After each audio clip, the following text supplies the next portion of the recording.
नमस्कार। आपका अखबार के इस अंक में आपका स्वागत है। मैं हूं प्रदीप सिंह। सच की एक आदत होती है, उसको 100 पर्दे में छिपा कर रखिए, 1000 तहों में दबा कर रखिए, वो सच बाहर निकल ही आता है। तो ज्ञानवापी का सच बाहर निकल आया और ज्ञानवापी का वो सच है जिसके बारे में इस देश का, बल्कि कहें इस दुनिया का, इस ब्रह्मांड का हर हिंदू पहले दिन से जानता था। सिर्फ इस देश के सेकुलरिस्टों और मुसलमानों को इस सच का पता नहीं था, और या दूसरे शब्दों में कहें तो उनको पता तो था, लेकिन वो स्वीकार करने को तैयार नहीं थे, क्योंकि स्वीकार करते ही उनको लगता था कि उनकी हार हो जाएगी। एक बात हम लोगों को, जब भी हम बात करें, चाहे अयोध्या की बात करें, चाहे काशी विश्वनाथ ज्ञानवापी की बात करें या मथुरा की बात करें, और ऐसे हज़ारों मंदिरों की बात करें जिनको तोड़कर मस्जिदें बनाई गई या तोड़ दिया गया मंदिरों को, उन सब की बात करते हुए एक बात हमेशा याद रखनी चाहिए कि सनातन धर्म जो है, सनातन सभ्यता जो है, वो एक घायल सभ्यता है। उसको एक क्लोजर चाहिए था।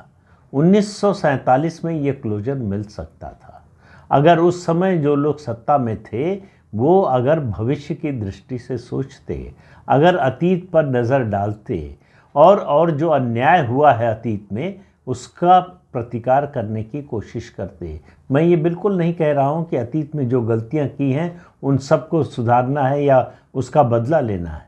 बदला किसी से नहीं लेना है, लेकिन जो प्रतीक हैं ऐसे ऐसे घावों के, उनको ज़रूर हटाया जाना चाहिए था। उनमें 3 हमारे जो आराध्य देव हैं, काशी में भगवान विश्वनाथ, मथुरा में भगवान कृष्ण और अयोध्या में भगवान राम। हिंदू धर्म के लोग, सनातन धर्म के लोग केवल ये 3 स्थान मांग रहे थे। न तो मुसलमानों ने सुना, न उनका साथ देने वाले सेकुलर हिंदुओं ने सुना, और न सत्तारूढ़ दल के लोगों ने सुना। नतीजा क्या हुआ? आज जो कुछ हो रहा है ये उनकी करनी का फल है। अगर 1947 में ही इन 3 पर समझौता कर लिया होता, इन 3 को मान लिया होता, तो शायद आगे और कोई मुद्दा न उठता। लेकिन इन 3 को मानना तो दूर, इन 3 के बारे में या किसी बारे में हिंदुओं को संविधान में प्रदत्त अधिकार से भी वंचित रखने की कोशिश हुई 1991 में, जब प्लेसेस ऑफ वर्शिप एक्ट लाया गया। कहा गया कि भाई जो 47 में जिस धार्मिक स्थल की जो भी उसका स्वरूप था वही बना रहेगा, उसमें कोई परिवर्तन नहीं होगा। अगर उसके खिलाफ कोई मुकदमा चल रहा है तो वो बंद हो जाएगा, कोई नया मुकदमा दायर नहीं हो सकता। यानी हिंदुओं को, केवल हिंदुओं को, ये याद रखिए, अगर ये कानून सबके लिए समान रूप से होता तो बात समझ में आती। कहा गया, हिंदुओं से कहा गया कि आप अपने पुराने धार्मिक स्थल को क्लेम करने के लिए, उसका अधिकार फिर से मांगने के लिए अदालत का दरवाज़ा नहीं खटखटा सकते, कानूनी जो है वो सहायता नहीं ले सकते। ये कानून, दुनिया में इस तरह का भेदभावपूर्ण कानून शायद ही कहीं बना हो, और हमारी संसद ने उसको पास कर दिया।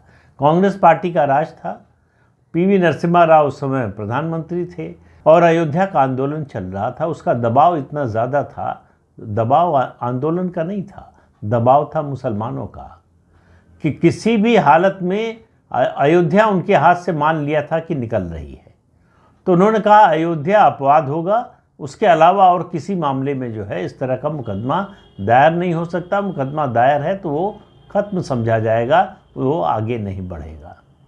तो प्लेसेस ऑफ वर्शिप एक्ट का सहारा लेकर बाकी पूजा स्थलों का स्वरूप निर्धारित करने से रोकने की कोशिश की गई। मई 2022, ये याद रखिए, मई 2022 को भी मैं एक ऐतिहासिक तारीख मानता हूँ, जब जस्टिस चंद्रचूड़ की अध्यक्षता वाली बेंच, उस समय तक वो सीजेआई नहीं बने थे, उस बेंच ने ज्ञानवापी के मामले में जो फैसला दिया वो आने वाले इतिहास को बदलने वाला फैसला है। उन्होंने 1991 के प्लेसेस ऑफ वर्शिप एक्ट के बारे में कोई टिप्पणी नहीं की, उसके खिलाफ कुछ नहीं कहा।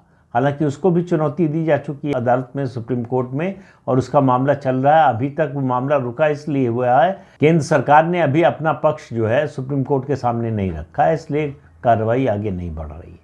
तो उसका फैसला जब आएगा तब आएगा। लेकिन जस्टिस चंद्रचूड़ ने जो उनकी बेंच ने जो बात कही, उन्होंने कहा कि प्लेसेस ऑफ वर्शिप एक्ट ये सही है कि 1947 की स्थिति को यथास्थिति के रूप में बहाल रखने का आदेश देता है। उसके बाद किसी भी धार्मिक स्थल का स्वरूप, उसका चरित्र बदला नहीं जा सकता। लेकिन सबसे बड़ा था ये लेकिन ये एक्ट, ये कानून इस बात से किसी को नहीं रोकता कि वो तय करें कि किसी धार्मिक स्थल का स्वरूप था क्या, उसके स्वरूप के निर्धारण से नहीं रोकता।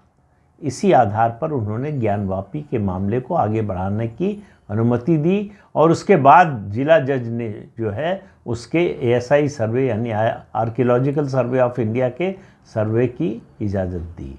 सर्वे हुआ, उसको रोकने की कोशिश हुई, जिला अदालत से लेकर सुप्रीम कोर्ट तक नहीं रुका।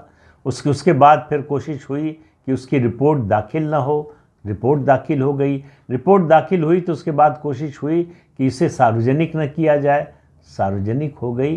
कल यानी गुरुवार को वो रिपोर्ट सामने आ गई। लगभग 849 या 839 पन्नों की रिपोर्ट है।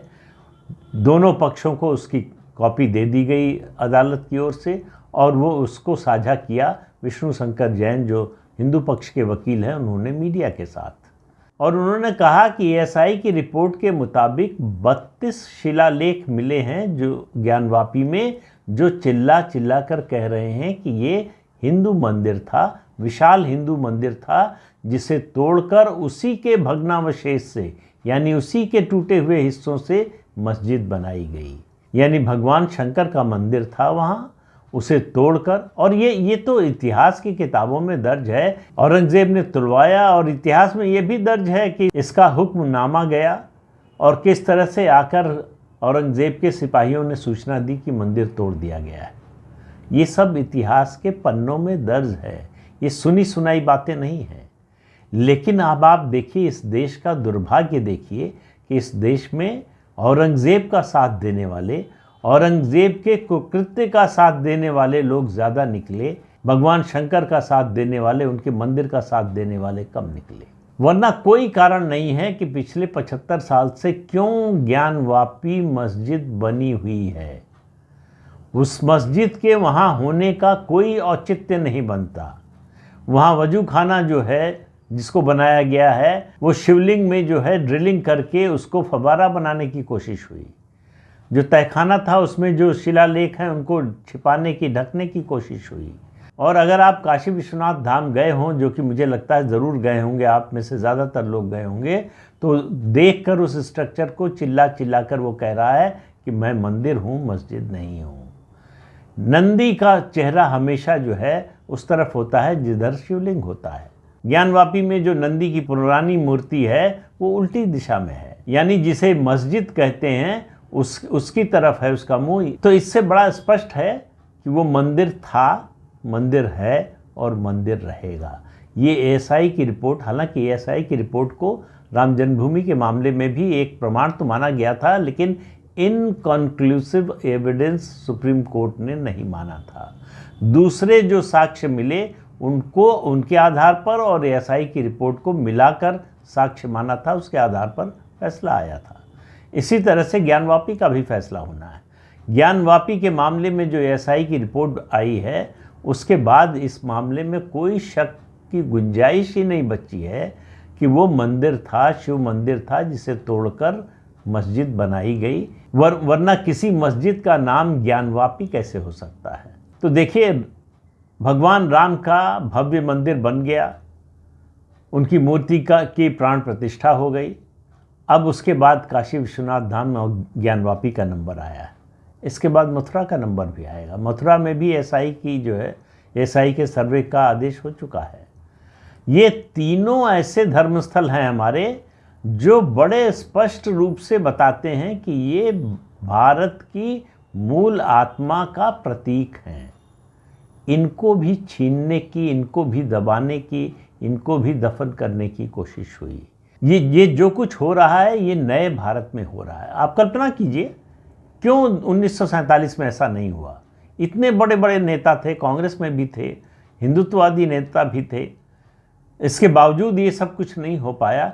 क्यों एक नरेंद्र मोदी का देश इंतज़ार कर रहा था कि नरेंद्र मोदी आएंगे, देश का वातावरण बदलेंगे। जैसे आपने पढ़ा ही होगा कि जब भगवान श्री कृष्ण का जन्म हुआ तो जेल के ताले खुल गए, दरवाजे खुल गए, हथकड़ियाँ खुल गईं और वासुदेव जो है भगवान कृष्ण को लेकर उफनाती हुई नदी में, उस नदी में जिसमें कोई जाने की हिम्मत नहीं कर सकता था, उस नदी में उनको सर पर टोकरे में रखकर नदी पार कर गए।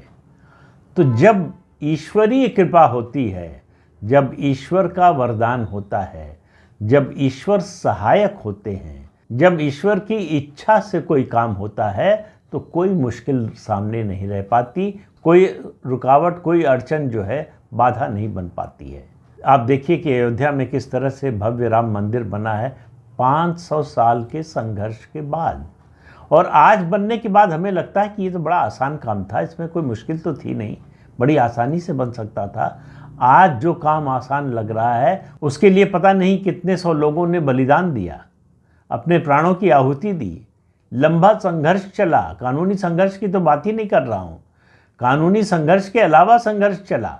और मैं बार बार कहता हूँ कि ये इन सब मामलों में मुझे शिकायत मुस्लिम समाज से नहीं है, मुझे शिकायत हिंदू भाइयों से है, हिंदू समाज के उन लोगों से है जो इसका विरोध करते रहे, जो राम मंदिर का विरोध करते रहे, जो राम और कृष्ण को जाति के खांचे में फिट करने की कोशिश करते रहे।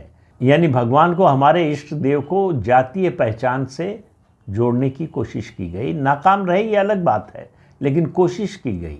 ऐसे लोगों के लिए मेरा मानना है कि बुरे दिन आ रहे हैं। उनका जितना विमर्श था, जो भी नैरेटिव था इस सनातन धर्म को कमज़ोर करने का, तोड़ने का, वो ध्वस्त हो रहा है। बात केवल इतनी नहीं है कि राम मंदिर बन गया, बात केवल इतनी नहीं है कि ज्ञानवापी से मस्जिद शब्द हट जाएगा और वो स्ट्रक्चर भी हट जाएगा। बात केवल इतनी नहीं है कि मथुरा में कृष्ण जन्मस्थान पर भव्य जन्मस्थान बनेगा, और ये कुछ समय की बात है, ज़्यादा समय लगना नहीं है, वो भी बनेगा। बात ये है कि सच को दबाया और छिपाया नहीं जा सका। बात ये है कि जिन लोगों ने इस सच को, इस सच्चाई को दबाने छिपाने की कोशिश की, वो एक्सपोज हो रहे हैं। और ऐसे ही लोग, जिन लोगों ने इसमें साथ दिया, वही लोग दरअसल सनातन धर्म के दुश्मन हैं।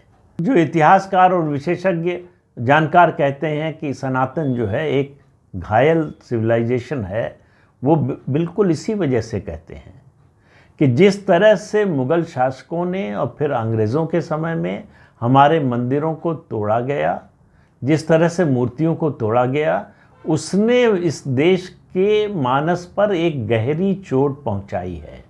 और उस गहरी चोट पर मरहम लगाने का काम हो रहा है। शुरुआत उसकी काशी विश्वनाथ धाम से हुई थी, लेकिन उसका असली स्वरूप देखने को मिला जब भव्य राम मंदिर बना और रामलला की मूर्ति की प्राण प्रतिष्ठा हुई। अगला नंबर ज्ञानवापी का है, उसके बाद कृष्ण जन्मभूमि का है। ये इतिहास की गलतियों को सुधारने का प्रयास हो रहा है। ये किसी पर अत्याचार, किसी को दबाने, किसी को छोटा बताने या किसी को कमज़ोर बताने की बात नहीं है। प्रधानमंत्री ने 22 जनवरी को जो बात कही कि ये विजय का समय नहीं है, ये विनय का समय है, तो इस बात को हम सबको याद रखना चाहिए कि ये विजय का समय नहीं, विनय का समय है। हमारा जो था वो हमको वापस मिल रहा है, हम किसी से कुछ छीन नहीं रहे हैं। हमसे छीना गया था वो वापस मिल रहा है, और कानून और संविधान के जरिए मिल रहा है। हम कोई तलवार लेकर किसी की गर्दन काटने नहीं गए, हमने किसी को धमकी नहीं दी, हमने संख्या बल के आधार पर किसी को दबाने का प्रयास नहीं किया। हमने जो भी देश का वर्तमान संविधान और कानून कहता है, वो जो रास्ता बताता है, उस रास्ते पर चलकर ये हासिल करने की कोशिश की है। तो आने वाले समय में आपको और बड़े बदलाव दिखेंगे, उसके लिए तैयार रहिए। तो इस अंक में इतना ही, अगले अंक में फिर मिलेंगे किसी नए मुद्दे के साथ। तब तक के लिए अनुमति दीजिए। आपसे अनुरोध है कि ये चैनल देखिए, शेयर कीजिए, लाइक कीजिए और सब्सक्राइब ज़रूर कीजिए। नमस्कार।